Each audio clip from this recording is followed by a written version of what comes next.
জি বাংলার মিঠি জোড়া ধারাবাহিকের মধ্য দিয়ে রাই চরিত্রটি দারুণ জনপ্রিয়তা লাভ করেছে। রাই চরিত্রে যিনি অভিনয় করছেন, বাস্তবে তার নাম আরাত্রিকা মাইতি।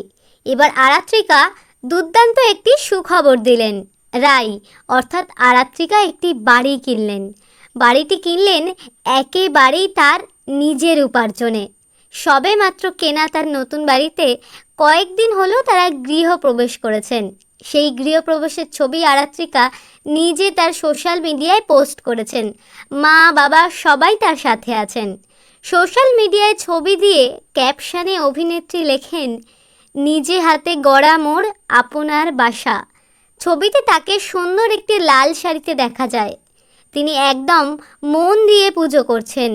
পুজোর নানান সময়ের ছবি তিনি পোস্ট করেন। মিঠি ঝোড়ায় বড় বোন রাইয়ের চরিত্রে অভিনয় করছে আরাত্রিকা। 3 বোনকে নিয়েই এই গল্প। তার নিজের উপার্জনে বাড়ি কিনে মা বাবাকে পাশে নিয়ে আরাত্রিকা ভীষণ খুশি।